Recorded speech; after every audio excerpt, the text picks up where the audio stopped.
And many thanks for making time with me on today's edition of The Marketplace. Welcome back. Let's now move on to a very fair story. Establishment of Islamic banking in the country could suffer because it is not supported by current banking laws. That's advice coming from economist Professor John Gachi. There have been plans in the past to introduce this new banking concept in the country, but has faced with some challenges. He is therefore asking industry players to take a second look at the banking laws to aid its implementation. Professor Gachi was speaking at the Dubai Chamber Islamic Banking and Finance Forum here in Accra.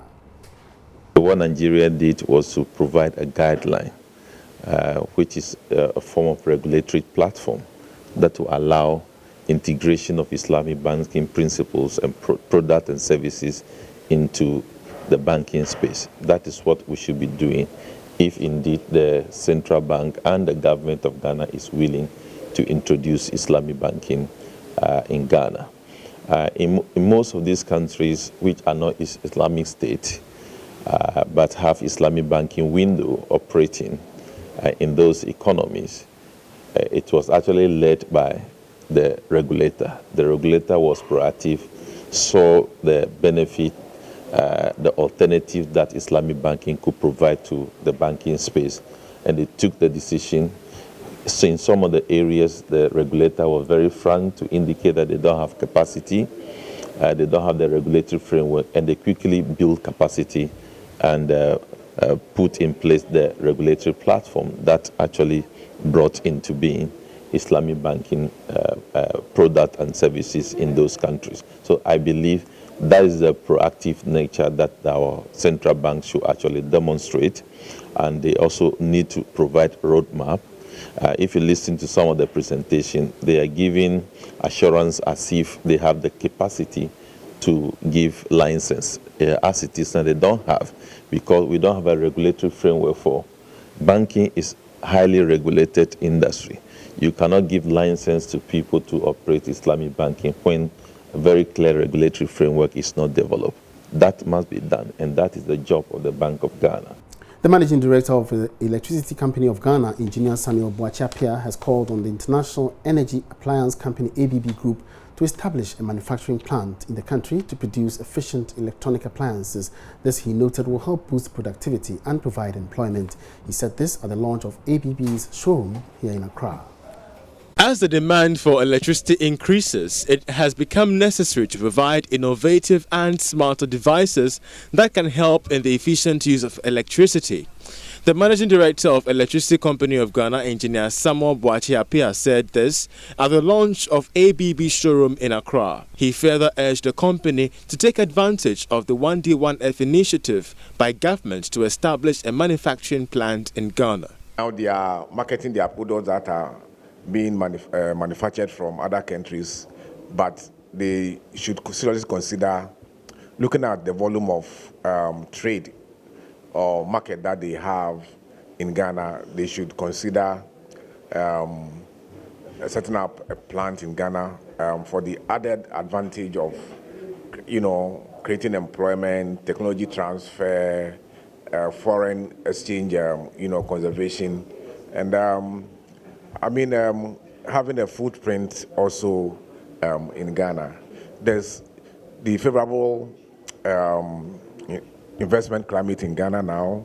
Government itself is pursuing a 1D1F program, and I think that if they have such plans in their development plans for Ghana and West Africa. The Managing Director of ABB, Nusia Klakui, noted that the company is keen on ensuring appliances that will improve energy efficiency are produced for Ghana.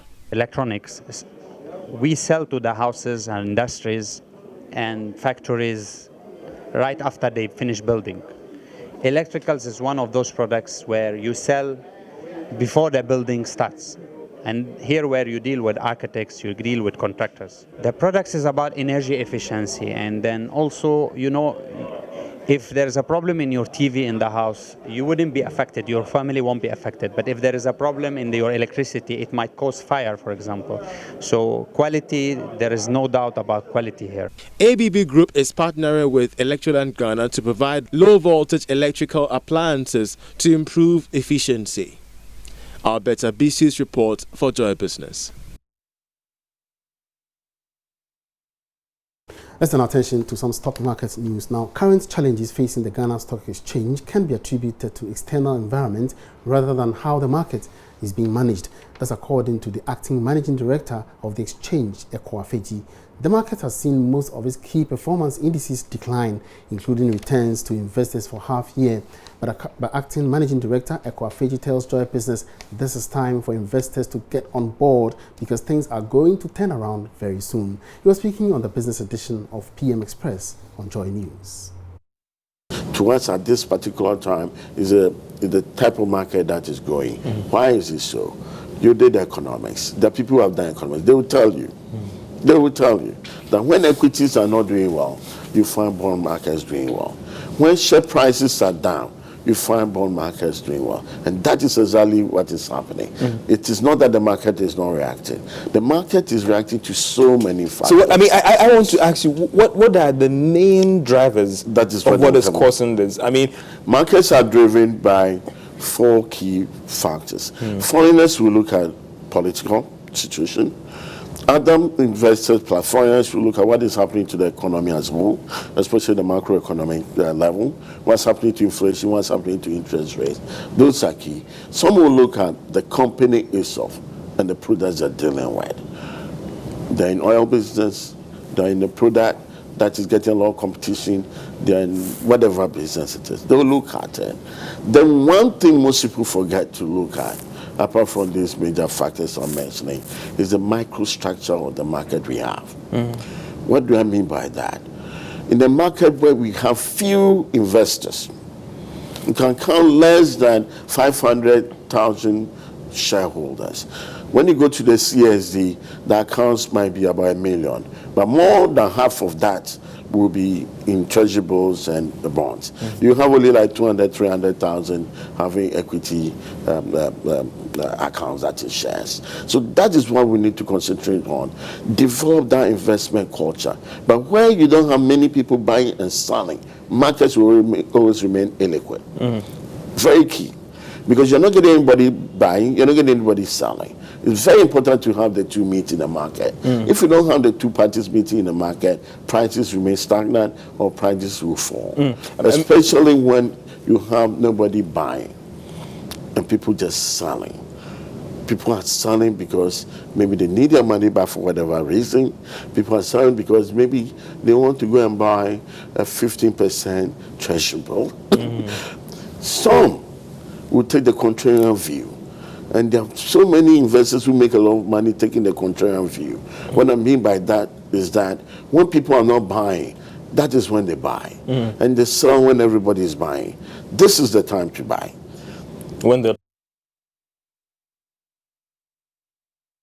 It's live on the marketplace with me, Emmanuel Boaji. Let's move on to one of our headline stories and the debate on whether or not Forex trading is high risk and needs more attention from those involved still goes on.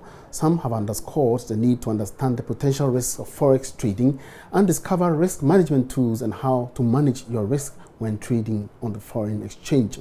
Now, it is for this reason that the Africa's top experienced Forex traders are gathering at the maiden edition of the World Forex Summit and Workshop right here in Ghana. It's happening tomorrow, Saturday, 28th of September 2019 at the Dome, ATTC, Kokomlemle here in Accra. In the studio with me now is South Africa's youngest Forex millionaire, Sandeli Shezi, to actually tell us what is going to happen tomorrow and who are scheduled to speak. You're welcome, sir, and I'm privileged to have you on my show. Thank you so much for having me. It's an honor being here. So, in the first place, quickly tell us, why did you decide to host the show in Ghana for the first time? Look, I've been over the years sort of traveling all over Africa. I think in terms of West Africa, it's the only part of Africa that we haven't really been to. So we sat down with quite a number of high-profile traders, guys with a lot of experience, and we thought it's important that it doesn't just become a Sandile initiative or a Lennox Glover initiative, but we all come together to share as much knowledge and experience that we have with the people. And so what are we expecting tomorrow on the workshop? So tomorrow, basically, we're going to be sharing everything that I believe every single young and old person should know about trading, because one, there's a lot of people that are skeptical about the industry, and I believe it's a lack of knowledge and understanding. So we're going to be breaking everything down from what is Forex, how do you go about trading, what are the risks that are involved, how do you manage the risk, how do you make money, how do you avoid losing your capital, and how to identify sort of scams, fraudulent platforms where people are losing a lot of capital. Obviously, trading or activities on the bears or on the market has, some dicey circumstances. Now, you are a young millionaire, so to speak, and how have you evolved on the market, trading on the markets? Look, I think for me, I was fortunate to start the journey quite young. I was 17 when I started, so I've been basically trading for the past 10 years. And I think over the years, one has learned different ways, not just of being sustainable, but also managing the risk, which is one of the key things that I really want to focus on and share within this conference. Is risk management on the market very, very important, like you're saying, and why should we manage it? It's crucial. It's crucial. I'll give you a typical example. I can teach you how to trade. Anybody can learn how to trade, but it's not about just learning. It's about being disciplined to follow the risk management, because you might be an expert, but if you go and risk 30% of your portfolio, I can guarantee you that you're headed for a disaster. So part of what we're going to be focusing on is really trying to emphasize on risk management. What are some of the issues that you would want to advise prospective investors or prospective forex traders on the market? I would say at the present moment, looking at the global economy as a whole, this is the best time to actually get into I would say forex trading, simply because of one, it's a decentralized market, and I think now is the time to really take advantage of the opportunity and try and just make as much as we possibly can. All right. So beyond tomorrow's event, what next should we expect from the show? So tomorrow will be sort of an introduction to trading and how and so on. But Sunday we're going to be having a workshop as well at 10 a.m. It's going to be taking place at the La Palm Royal Beach Hotel, if I'm not mistaken, where we're going to be going even further deeper, and I'll be teaching there for about 3 hours. Okay. Yeah. So apart from you, who again are the scheduled speakers? That will be speaking. So we've got myself. There's going to be Lennox Glover, who's a forex trader and analyst. There's also going to be Dr. Daniel Macaulay, the CEO of McDonald Group, who's also scheduled to be speaking. Your very last words before I sign you off? Look, for me, I'd say one of my mentors normally says, if you haven't found a way of making money while you're sleeping, you'll work until the day you die. And I think as Africans, not just as Sun Leader, but as Africans collectively, I think now is the time for us to find alternative ways of making money, not just for ourselves, but also for the next generation. All right, many thanks for your company on the show. And that was South Africa's youngest millionaire, Sandile Shezi, who is scheduled to speak at the maiden edition of the World Forex Summit and workshop happening at the Accra Dome at the ATTC here in Accra. So you make a date there if you really want to make money and learn the tricks and, of course, the risks associated with trading on the foreign markets. Let's turn our attention to other stories. The Ministry of Lands and Natural Resources is researching into new species of bamboo cultivation in the country. The new species is said to be the preferred option for furniture works. This is part of government's efforts to reduce over-reliance on the use of timber through promotion of bamboo works, a worthy replacement. Deputy Minister for Lands and Natural Resources, Benito Usubio, says the ministry is strengthening efforts to promote growing and use of bamboo. Nana Yaojima was at the closing ceremony of a trading program for bamboo artisans in the country and filed this report. Bamboo has often grown in the wild with no deliberate efforts to expand it despite potential economic value. Mr. Osubio says China, which is the world's largest producer, will assist in training of farmers. What we've realized is that if you look at the furniture, for instance, the one that is curved, when they try bending the bamboo, our local one is not good at that. But then there's a particular species from China which is good at that. As we speak, we've brought some to the Forestry Research Institute, and then they are trying to propagate it so that at least we'll have more of it. And going forward, we can distribute them to farmers for them to plant so that we can have all those types here. We're looking at also promoting and then bringing on board some of these timber industries, those who are interested, for them to also look at retooling some of their factory so that at least they can also use them to work on bamboo products. 90 local artisans through the Chinese embassy have already been introduced to modern methods of furniture fabrication with bamboo. China's bamboo industry employs over 7 million people. Chai Zhenjin is counselor for Economic and Commercial Counselor's Office at the Chinese embassy. He says China is prepared to support Ghana, explore and leverage economic potentials of bamboo. Training materials were handed over to the Forestry Commission's training center. Kwadwo Osuefriye is chief executive. If we left them here in Kumasi, it will be difficult for those in Accra to have the use of it. And so we are going to ensure that not only do we have these ones here, but we also have some in Accra, so that those who are in Accra and its environs will be able to have a use of that. Indeed, people talk about the finishing of Ghanaian products. And what we have seen here, with the right kind of tools, you'll be able to deliver and produce the same quality that comes from elsewhere, and we'll be able to be competitive. And that is exactly what we want to do. Nana Ojima reporting. Now still in Kumasi, management of the newly constructed KTR market says it will introduce a code to regulate the conduct of traders who will operate shops there. Individuals who have paid for and allocated shops at the facility have already received copies of the draft code. Penalties for any breach of the code will range from various fines to terms of imprisonment. More than half of the over 8,000 shops have been allocated to traders, some of whom have received their keys after making full payment ahead of the official opening by the end of this year. Nana Ojima again takes a trip through the markets. About 4 years ago, the KJTR lorry terminal, one of the biggest in West Africa, was transit for many traveling across the sub-region. Shops surrounding the terminal made it a one-stop point for buying and selling. In 2015, the Kumasi Metropolitan Assembly, backed by the central government, took a bold decision to reconstruct the terminal into a modern market. The $298 million project has more than 8,000 shops and stores with loading and drop-off terminals for transport operators. Community Liaison Manager Emmanuel Danso gives a mental picture of the new arrangement. Every transport union has a space here. They have rooms for their meetings and offices too. Both ends have been given to the transport operators, only that they will not park here. Race course will be the parking space. It will help decongest the area, especially now that the second phase will be constructed.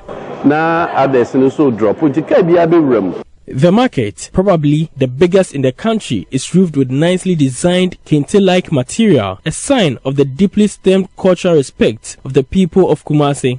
The market will easily pass as one of the modern and nicely designed markets in the country. Estate Director at the Kumasi Metropolitan Assembly, Juliana Insia, says demarcation at the market will deal with congestion. The ground floor is the wet cargo area. It is solely for sale of cosmetics and meat or fish. Anything liquid will be here. The next floor is for the sale of rice and general goods, so there is nothing like water there. The last floor is for those selling cloth and other stuff. We will continue to give them the orientation when they move in. This is how the central market was originally planned until some people started doing the contrary. We will not allow anybody to do anything that will compromise the arrangement.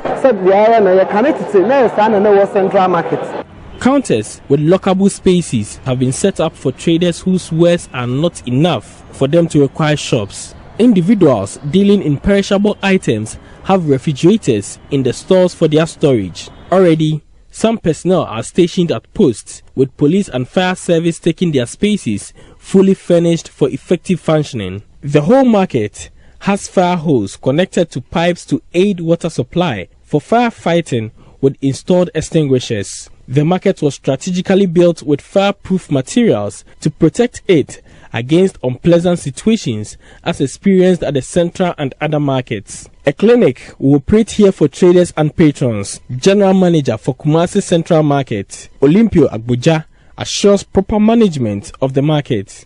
In the house rules and internal regulations, we have spelled out the do's and don'ts, of traders. You cannot litter You cannot just come and fit out anything. So it's going to be, managed professionally. It's not going to be like, the previous markets. Traders have already started paying for the shops, paying as high as 28,000 cedis, depending on the size of the shop. Spokesperson for KJTL Traders Association, Nana Prempe, wants authorities to find more convenient mode of payment. You see, the shop is containing about 8,000 people, and if about only 10 to 20% have made full payments, when they come inside the market, there will be no business for them. Processes are in place for commencement of the second phase of the project once traders move into the KJTL market. From Kumasi for Joy Business, Nana Ojima reporting. It is for the marketplace today. Many thanks for your company with me on the marketplace. My name is Emmanuel Abuachi. We are free. Have a good afternoon.